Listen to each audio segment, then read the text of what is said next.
Hola chicas, Hey, Mari. ¿Cómo andas? honey.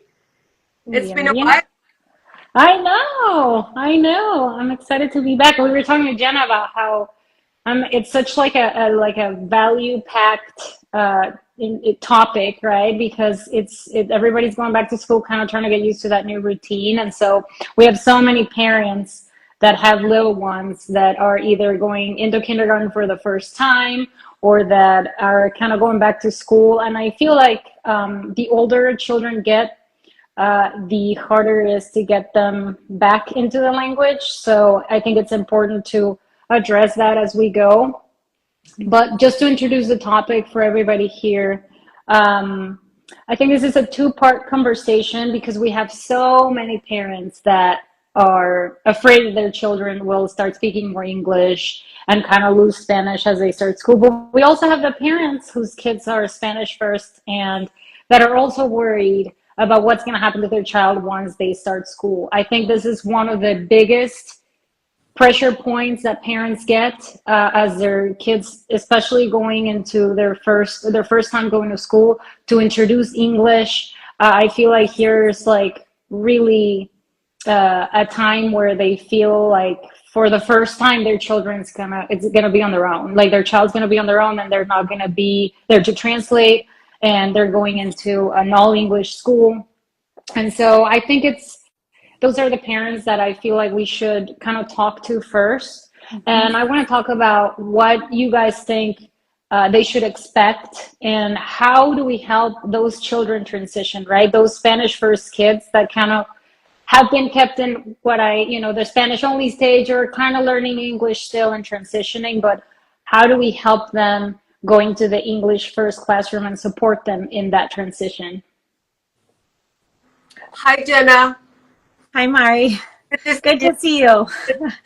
for a long time. I'm glad that you were able to join us.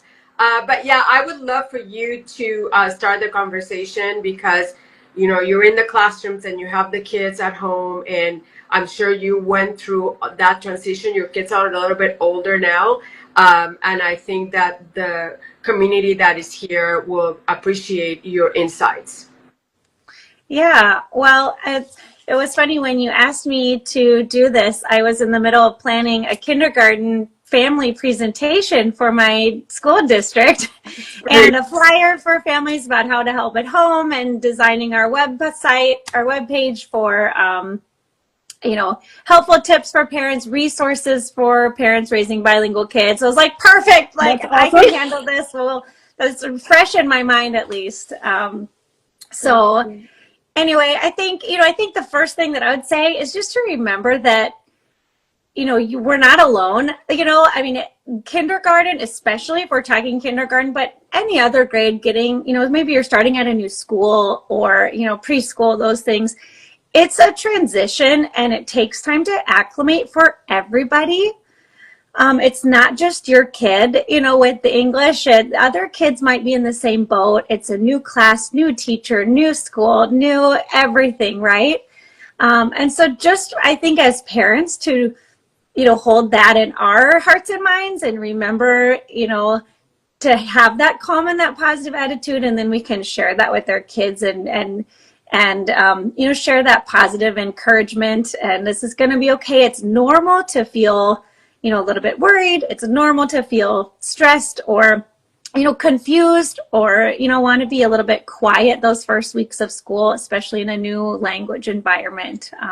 So just to like validate your child's feelings, I guess, So, and kind of feel them with them, um, and then I think some of those routines that you can do at home, practicing, maybe even practicing some school vocabulary, practicing some routines that they're going to need to know and key words that they might need, and supporting and continuing to support in your home language, because that's what I like. My most important thing is like your home language is so valuable and so important, whether it's Hindu or Somali or Spanish, right? Like we want our kids' home language protected and preserved, and so keep those, routines and the consistency.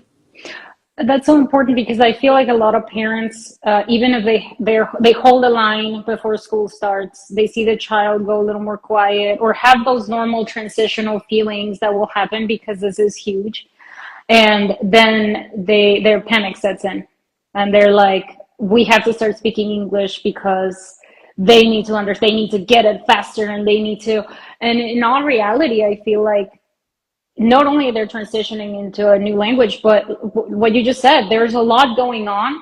And so I feel like keeping the language steady for them is a way to have one thing not change almost. You know what I mean? Like it will almost backfire to switch at that point because they need that base. They need that home. They need what they know.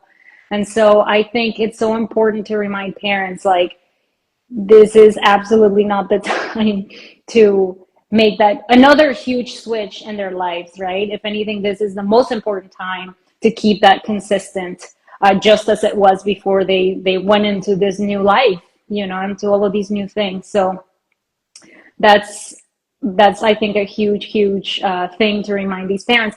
In your guys' experience, what would you say is the adjustment period? And I get a lot of parents be like, well, are they going to understand? Are they going to catch up? Well, I think it's important. You know what Jenna said is really important. Those conversations need to happen, you know, few weeks before school starts. Kind of getting them in the mood, in the excitement of it all. I think sometimes, you know, like I always tell parents, it's all in your own attitude. You know, they're gonna see that whatever you're feeling, they're going to feel it too. So if you're okay with it and you go in full force and you're like, you know, this is an exciting time, you're going to school, you're going to make new friends. I think that the parents' attitude, you know, helps a lot in transition, and, you know, practicing with them, having conversations while, you know, you're going to go to this school, maybe drive to the school. This is what the day is going to be like. I'm going to drop you off at this time, and then I'm going to be back and pick you up. And, you know, those little things, you know. And I used to do flashcards with words, you know, baño, you know, recess, como se dice, recreo. Recreo. Recess, bathroom, you know, phrases like I need to go to the bathroom, you know, just little phrases that will get them through the day and will, you know, make them feel comfortable.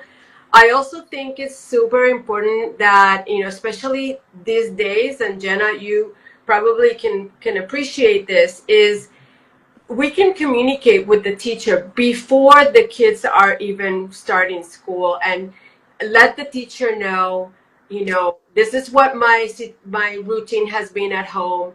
You know, we only speak Spanish at home, and I kind of need your support. And we're a team. I'm here to support you, and I hope that you're there to support me. And, you know, if you see my little guy, you know, not talking or in a corner or whatever, I would hope that you can just kind of engage him and bringing him to the circle and what have you. So I think, you know, those are all little things that that can help.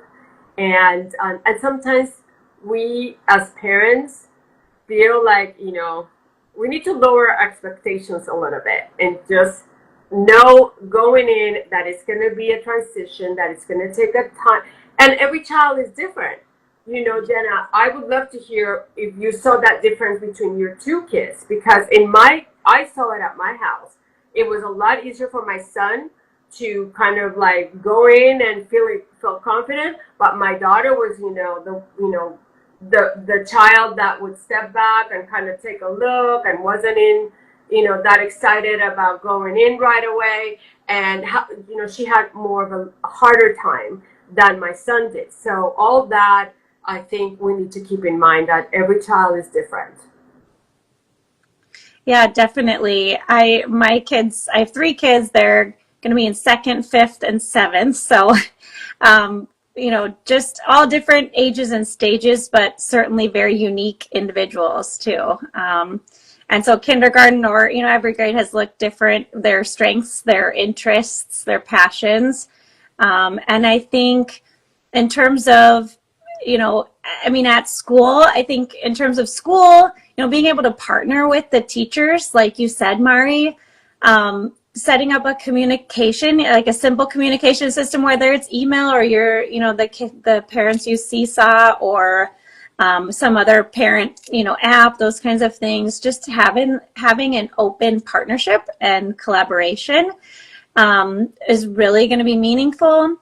And then also sharing your language values at home, and that you're a bilingual family, that you speak Spanish, and why you value bilingualism in your language, and just being open about that, and also with your kids. I feel like it's really important for our kids to hear that too.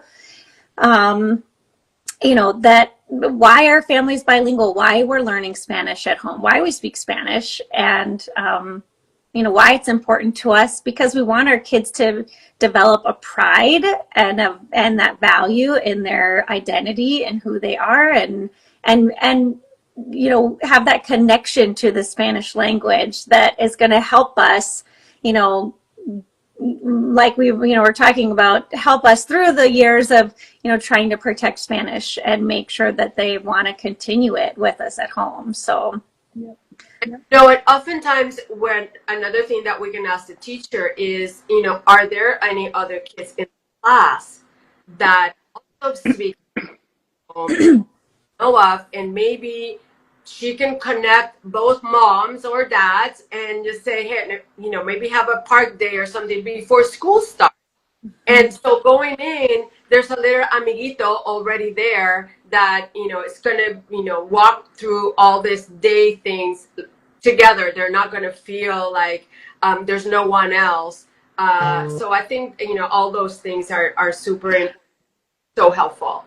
That's so funny that you're saying that, because I was just when Jenna was talking, I was gonna say there are so many books about this, and your book, Mari, Tengo un secreto, I Have a Secret, is particularly about this. So I was thinking the same thing, right? Like, how cool to not only read them these sorts of books to prepare them and show them why we speak Spanish at home. Also prepare them to know at home we're still going to speak Spanish, I think is really important. That way they're not caught off guard, because we do have to remember children are going to be immersed, right? And so they're going to come out of that and they're going to come home. And I think we do have to have the expectation that they're going to decompress in English once they take off speaking it. So I think it's important to do set the expectation of the parent to slowly bring the child back, but do give them time, right? Because they've been in it. And so it's going to be much easier for the child at first to probably talk about the things that they did in school in the language. It's going to be much easier to describe the terms. And I think that's where we can come in, and we're going to talk about this a little bit later, but help them with those academic terms and really create language equity at home so that the children can learn those terms in Spanish as well and be able to talk about those things in Spanish as well, so the language doesn't start lagging also, right? Because they are going to be learning a lot of new things, a lot of the times even reading and writing, which is huge, and they're going to be learning that in English. So there's not only going to be a lot of changes, but also a lot of English, really, Jenna, I would like you to, there's a lot of it's a myth in my humble opinion out there about, will school undo everything we've built in Spanish once school starts? What do you tell a parent that comes to you and said, oh my God, pero, todo el español se va a ir, ¿y qué voy a hacer? Y what do we say to the parent? Yeah, I totally agree with you, Mari. I mean, it's a myth. It's, the foundation that we lay at home and their language development. When a child comes to kindergarten and is age 5, that's 5 years of language base, right? And so, and that's so important. The gift that we give our children, the gift of language that we give our children before they even start school is essential. I mean, it's all their oral language, their vocabulary, their listening comprehension, all of those things are going to lay the foundation for literacy development in English or in Spanish, both, if they're going to learn both. I mean, it's so valuable and so important. And I wish more parents knew and heard how valuable that is, and to keep going, to keep that up. And I guess my hope and encouragement for those families is, keep consistency, keep giving your child, input, a need to use the language with family, with friends, keep connecting them, keep prioritizing, protecting, fostering that language at home, because it's a gift. And when a kid starts school, it shouldn't be either or, it should be both. We want to add on, additive bilingualism, not subtractive bilingualism. We want our kids to value and excel in both. So, yeah, absolutely. And I think it's important, now that we're talking about this, to talk about biliteracy. It's something that I'm personally very passionate about, but I think we need to bring it up because a lot of parents might not know. They're like, well, my kid's in school and they're learning to read in English, so I guess that's that. Like, I missed the boat on teaching them in Spanish, or they're already not gonna, they're not gonna learn it anymore. Maybe later they will. And I think it's important to let parents know that they can learn at the same time, because the skills that they're learning in one language transfer to the other. I personally am a huge advocate for teaching to read in Spanish first, because it's much easier. The letter correspondence is just so much easier for children, and I feel like children can become confident readers faster in Spanish. But even though, that's my personal preference, even though not all parents are going to do that, I do want them to know that, like, that's not it. Like, they went to school, they learned in English, like, well, yeah, that's so be it. That's how it went. You're going to be opening a whole new world for them if you teach them in Spanish at the same time, or maybe even before they start school. But if you want to teach them at the same time, it's perfectly possible. No, they're not going to be confused. Yes, they're going to get it. Yes, everything transfers. So everything they're learning in school applies to reading in Spanish as well, even if they're reading in English at home. So I think that's such an important kind of point to bring up. And what do you guys think about biliteracy? Are you guys as passionate as I am about it? Well, you know me. Yes. Yeah, and so Lucy, I don't know if you know, but I have been an intervention coordinator, and I have my master's degree as a K-6 reading specialist. And children's literature is a huge passion of mine. My match, yes. I, as a dual language teacher, I've taught, first graders, kindergartners to read in both languages at the same time. I've worked in 50-50 programs where, we were learning to read all, the entire kindergarten curriculum in both English and in Spanish simultaneously, right? And so it's absolutely possible. And all hope isn't lost if your child's not in a dual language program like the ones I've taught in. There's so many resources out there. I mean, It's amazing. I wish when I had my first baby, like, I would have known about some of those things. Like, there's a whole world that's opened up in terms of curriculums and resources out there for families. I have resources that I sell, some Spanish literacy resources on Teachers Pay Teachers or on my blog. And that, like you mentioned, Lucia, the cross-linguistic transfer is what that's called in the education world. A teacher can do that for them at school. We do that. It's called bridging in dual language, yes. Where we're explicitly making connections, for kids and helping them, look at side by side in English and in Spanish and transferring those skills. But a parent could absolutely do that at home. Really simply. Let's look at, these words that you're reading in English. Okay, you're working on short A, at, am, cat, map, and now let's look at some syllables and, how that works for mame, mi, mo, mu, pape, pipo, poo, and look at the differences. Like, A always says in Spanish, and here's how we do it here. Here's how we do it in this book. And to build those skills, you absolutely could support that at home, even if it's just reading to your child to set that foundation, depending on the age of the child and where they're at. And as they start getting to, reading books and getting them to the library, finding Spanish books, you know, getting them interested in reading more and exploring and practicing their Spanish. You know, I've had to be that, you know, Spanish voice a lot for my kids, and you know, making sure that I'm filling our home with Spanish books. So Super interesting. We moved from Ohio to Arkansas at the beginning of the year, and I talk about it all the time. There was one book in the end. I went to three libraries, and there was one book in the entire three libraries that had a book in Spanish, one book. And then we came here, and we have a library not too far that has an entire Spanish section. It's like the library of my dreams. I love it. And now that my child is starting to read, I realize like how important it really is to have those books handy, even if it's the most basic of books, because they're gonna start, you know, wanting to follow while you're reading. And so I think even if it's let's call it board books or simpler books, still having those around in Spanish, at least some of them, is so important to be able to start getting them to practice a little bit at home too, right? Because a lot of times, like I used to think before my son read, I was like, well, it doesn't matter, I'll get the books in English and I'll translate. But now that he's looking, you know, he's reading, the word in print doesn't match what I'm saying, and he starts kind of like questioning it, or it's so much more helpful to read in Spanish and point it out to him. So I think even having those like more basic books is huge and so helpful. I love that.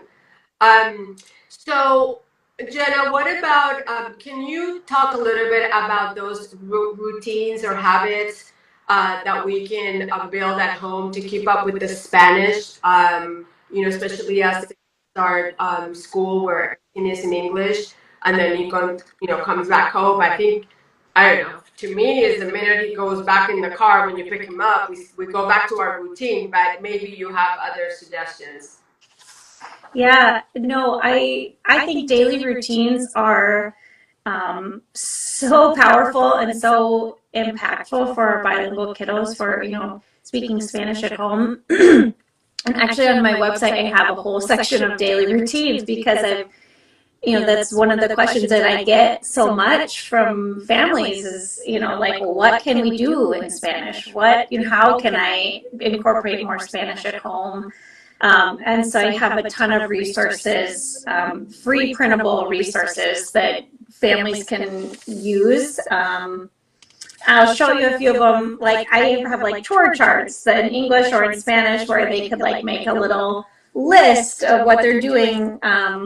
I've got like labels, bilingual English Spanish labels, activity resources too, like, you know, scavenger hunts or bingo games, those kinds of things. But what I think is most important is just, you know, establishing those routines that you can be consistent with, and your kid knows and comes to expect them every day. Every day after school, we're going to read books together on the couch, or maybe it's just a book at bedtime. Maybe it's game night. You know, Friday night's always game night in Spanish. I've got tons of Spanish recommended board games on my website. You know, just dinner table conversations. We're all using Spanish. We always do Spanish when we're getting ready in the morning, when we're going to bed at night. If you don't use Spanish all the time, right? I mean, if you're plugging things in. I think and then the resources, I think, families should take advantage of Spanish language resources that can help with input. My husband doesn't speak Spanish, and so, you know, raising my kids and speaking Spanish to them at home has had to be a lot on my shoulders, especially before they went to school. It was all on my shoulders, right? And so finding those, you know, books, websites they can use, podcasts, even like música en español, programas en español, you know, todo lo que podemos hacer en español, like hacemos en español. Because it was an easy way for me to make sure I knew, you know, that routine is Spanish. We always do it in Spanish, and then you're getting less pushback too. I don't know. Yeah, absolutely. All about routine, and you know, every Tuesday we do cooking in Spanish and there's music in Spanish. And so every Tuesday they're going to expect that. And I think that what you're saying is so helpful. And sometimes we forget that even little things, little routines that we can add on to, practice the Spanish or whatever the target language is so helpful, and it will keep the child in tune with, oh yeah, this is what we do every Monday, what we do every Tuesday, what we do, when mommy picks me up from school, this is how we do it. So as long as we stay consistent that way, maybe the pushback is a little less, but inevitably there's going to be a time when the child is going to come home and he's going to, or she's going to talk to you in English and wants you to have a conversation with you in English, to how he or her day went in English. So what do we do? Yeah, and sometimes it's a phase, and sometimes it's like just getting older, and my friends are all speaking only English. I mean, my kids are in a dual language program, and all their friends are bilingual, and it's still, it still happens, right? So, personally, I think that keeping Spanish like emotionally meaningful, keeping it about connection. I'd say just don't panic, keep modeling and, keeping consistent at home. Even your kids might be, responding more in English. I get that too. My almost 13-year-old rarely wants to talk back to me in Spanish. I will be honest and open with you.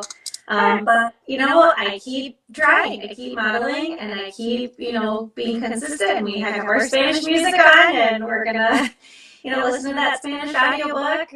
So keep the input coming, keep at it, because it's adding up. It's making a difference.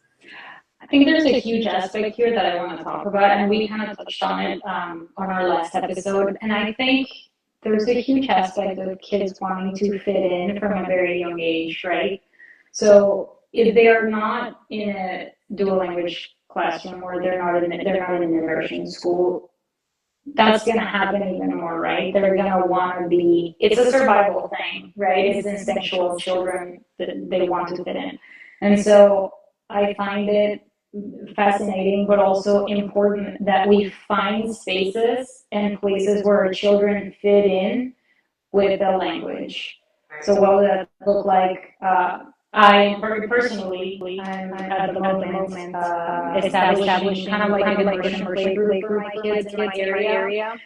Because there are many parents that kids are learning language, but I really wanted it to be children who would get together and speak only the language. Because the second another child doesn't speak it, all the kids want that they feel like they're part of, right? So they switch because they're the bilingual child, the ones that fit in. So I think it's really key almost, I would say, that we create spaces for our child to fit in places where the language is spoken, so that they feel like there's belonging in it too, and not just with my peers or my teachers or my extracurriculars, et cetera. So I think that's something we learned from last time. Jenna also the episode, but Patricia, she does one foreign language, and her husband's Polish, and she spoke Spanish with the kids always. And she was the one that stayed at home and took them to activities. She was bridge children until they started school. However, she had support. She didn't have anybody around that spoke Spanish. But she had family that spoke Polish, and the kids traveled to Poland every month or a couple times out of the year. Now the kids are around and they both speak Polish and not Spanish. And so I find that like she's having classes and all those videos that we end up doing later to get the kids to kind of come back. So I find it really interesting and kind of fascinating that we need to really create spaces for children, right? And it can be really hard. I mean, I love that you've taken the initiative and just creating that space, for your kids into play date group. And what a gift for your community and those parents who get to do it with you. Hi. There it is. I love it. Yeah, it's like you have to get creative. Over the years, I've had so creative in creating that community. And that belonging for kids, whether it's play groups or community like classes, after school classes, play dates, even just finding a neighbor friend or somebody, even a pen pal. My kids have had pen pals from all over, and it's a small thing, but to have a friend that's from Texas, from bilingual, or who's bilingual as well, or a pen pal down Venezuela, that's so cool, and that like cultural bridge too. So, is there any technical information that parents need to know? I remember there was a post that parent was talking about how we need to enroll our children as bilingual so that they don't need Excel. And it was something along the lines. I wanted to ask you, what are technicalities that we let parents know so that their children get placed properly in a sense? Yeah. I would say I would recommend that parents ask the school about multilingual services. Most districts call them ML services now, multilingual instead of ESL, English language learners. I think there's a lot of times there might be a stigma around the ESL services. I don't want my child in them, or and then there's reasons, right? There's we've had generations of families who another conversation, right? For another time. But there's reasons that there's maybe a stigma, and maybe they're not great programs too. But I would advocate that they're changing. In a lot of states. And so just I guess maybe ask about those multilingual services and what that would look like. Because it could be really helpful too. It could be that they have a really great ML teacher who's going to give them 20 minutes a day of targeted language instruction. And if they really haven't had any English yet at all, it could be really beneficial. I mean, language educators. I'm a teacher. I think that a lot of educators are really amazing at what they do, and it could be a really positive experience too for a child who could use some additional support. And the earlier the better, I guess. As a reading intervention teacher, I don't want to think of any help their child needs, whether it's language pathology, whether it's reading intervention, whether it's ML, multilingual services. That early intervention or the time isn't wasted, and it's not bad for your child. Besides that, it's just like communication with the teacher and just setting up a partnership.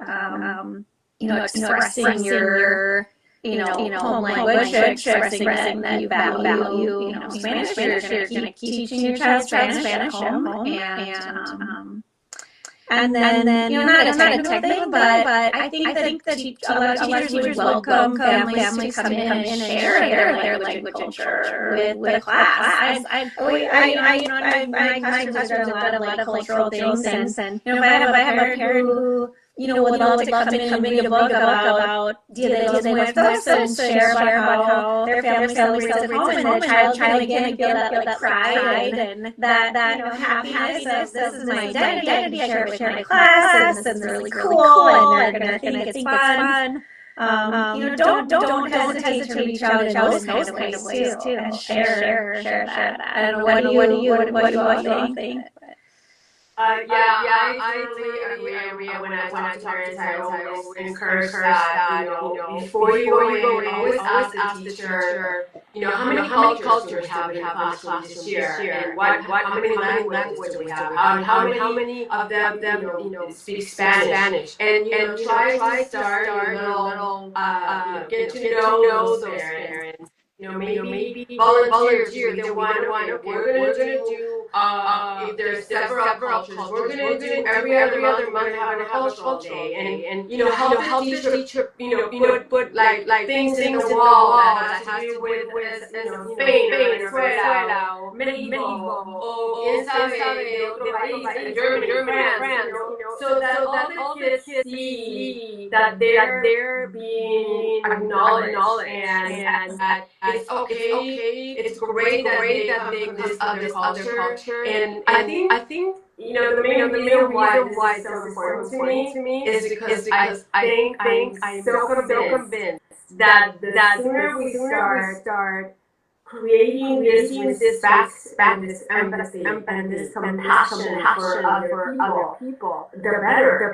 These kids are going to be adults that are going to be excited about people from different cultures and people that speak different languages. And that's what we want for our kids, I think. I love that. I'm gonna ask you one last question. Just going back to multilingual services, because I personally, it's not a world that I'm very interested. We do have a lot of parents who can speak Spanish, or the parents maybe speak English to each other, so the child has acquired another language, but maybe speaking it yet. So I want to ask you, if I have a child in that situation, do I put them in school and send them to kindergarten, or do I automatically kind of assume they're going to need that extra help, or how long do I wait? Like, what are the signs that okay, we're doing good, going down this route, or I need to talk to someone potentially and see what else is available for my child. So just to clarify, you're asking, enroll your child in kindergarten, and wait and not request or have them in multilingual support versus getting them in. Okay. So if it were me, I would absolutely want them to have that ML teacher support. And here's why. I think that the such background in language acquisition and language learning could really vary. And so you might have a teacher who is really well versed in language learning instructional strategies, and they're really making content. They're talking slowly. They're understandable. They're adding visuals, gestures, and they're bridging. Right. But you might have lots of lingual students in the classroom to really diverse classroom. So they're really set up well to help your child learn English along with everyone else. They're going to provide the necessary scaffolding support right there in the classroom. You might have a classroom where there's 25 students and your child is the one who speaks another language at home. And maybe that teacher has really had a lot of training. Doesn't have professional background working specifically with language learners. And so that's where an ML teacher who's specifically trained in language acquisition would be really beneficial, really great. And so I guess I would want my child to get that and also the language learners, ELL teachers that I've worked with are incredible, and the work that they do with my kids kids, even in a dual language program, we have ML support. Yeah. And it's not something parents can decide, but it's kind of like, hey, like I got a call from my kindergartner. Then they're like, hey, you said that she speaks Spanish as a language, and I was like, my other kids, and I know these are bilingual languages, and I said, I don't really need that unless we speak also English at home, and English is probably already predominant language in kindergarten, but I know young kids get it, like they Spanish. Like the young kids. Yes. So no, don't be afraid of that. Teachers are highly trained and know what they're doing. They're going to help child, and maybe make the acclimation period even smoother. Better. Is that my child going to a different classroom, or is it a teacher that they see certain times of the day, or are they just with children that are at that level? How does that work? So it would vary by school, state. I've taught in 4 different states, Colorado, Arizona, Iowa, Minnesota, and it has typically been out. So 3 or 4 students would at 8:30 they go with Mr. or whatever, and they're there for 20 minutes back. Sometimes like a time that's like a flexible time where kids might be going too. Kids go for reading intervention, and these go to speech, and these ones are in marriage intervention, and then kids are going to support.